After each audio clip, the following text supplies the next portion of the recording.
पहली बात मैं कहना चाहता हूं कि मैं कांग्रेस की पूरी लीडरशिप की तरफ अपना कृतज्ञता व्यक्त करना चाहता हूं।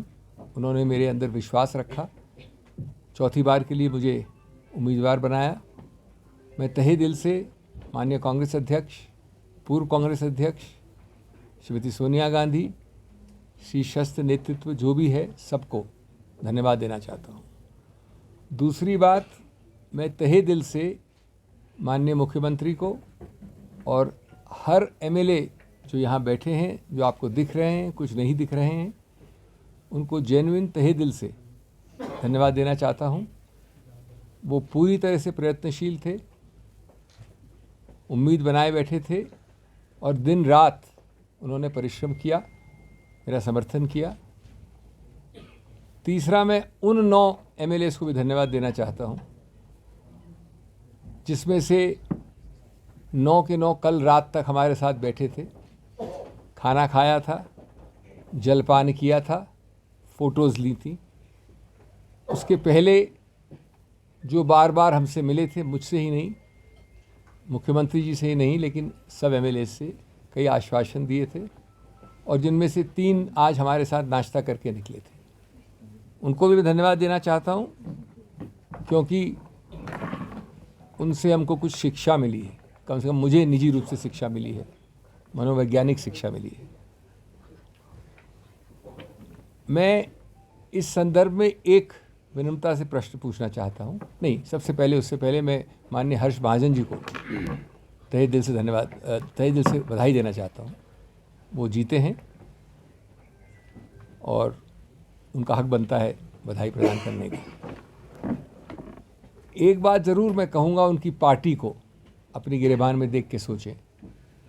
जब भी कोई पार्टी 25 और 43 के आंकड़े या इक्वेशन में 25 वाली पार्टी 43 वाले के विरुद्ध उम्मीदवार खड़ा करती है, तो उसका सिर्फ एक और एक ही संदेश हो सकता है। और मैं हर्ष महाजन जी की बात नहीं कर रहा हूँ, मैं इस चुनाव की बात नहीं कर रहा हूँ, मैं एक सिद्धांत की बात कर रहा हूँ। वो संदेश है कि हम बेशर्मी से वो करेंगे जो कानून में अनुमति जिसकी नहीं है। अगर आप समझते हैं कि एक व्यक्ति या 2 व्यक्ति या 9 व्यक्ति अचानक एक नई नीति, एक नई सोच, एक नई आइडियोलॉजी के अंतर्गत कल रात के डिनर और आज सुबह के नाश्ते के बाद बदल गए हैं, तो मैं समझता हूँ कि हम सब, जो अंग्रेजी में कहावत है, एक फूल्स पैराडाइज पे रहते हैं। ये बदलाव बहुत दुर्भाग्यपूर्ण है भारत के लिए और विशेष रूप से हिमाचल प्रदेश के लिए, जिसकी संस्कृति, जिसके पहाड़ी या नीचे रहने वाले लोग इस संस्कृति से अवगत नहीं थे कुछ समय पहले तक। अगर ये नए भारत, न्यू इंडिया की परिभाषा है, तो मैं तो पुराने भारत को ही प्रेफर करूँगा। हमने हारते हारते भी इतिहास बनाया है। इतिहास इसलिए कि इतनी जद्दोजहद की, इतना मन बदलाव किया, लेकिन एक और मन बदलाव नहीं कर सके। इसलिए 34 का स्वाभाविक आंकड़ा भारत में शायद पहली बार और आने वाले कई दशकों में वापस होने वाली नई चीज़ हुई है कि 34 का हमारे मित्रों के इतने प्रयत्न करने के बाद भी आंकड़ा आया। और 34 का आंकड़ा स्वाभाविक आया, एक वोट भी इनवैलिड नहीं हुआ, सेकंड प्रेफरेंस वोट भी एक भी नहीं था। ये इस चुनाव की विशेषता है, शायद 75 साल में पहले कभी नहीं हुआ। और उसकी सबसे बड़ी विशेषता कि उसके बाद एक ड्रॉ ऑफ लॉट से निर्णय हुआ।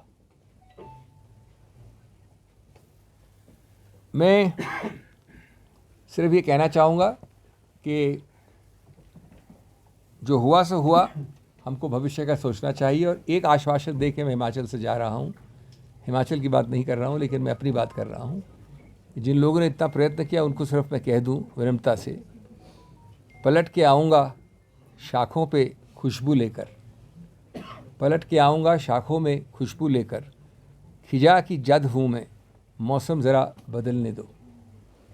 तो सबको वापस बहुत बहुत धन्यवाद। गलत नहीं बोल रहे हैं, क्योंकि ये वही लोग हैं जो कांग्रेस के ऊपर आए टिकट पे, कांग्रेस के इतने फ़ायदे उठाए, कांग्रेस से इतने लाभ लिए, अपने आप को कांग्रेसमैन कहते रहे, कल रात तक हमारे साथ कांग्रेसमैन की हैसियत से खाना खाया, तो आप बिल्कुल सही कह रहे हैं।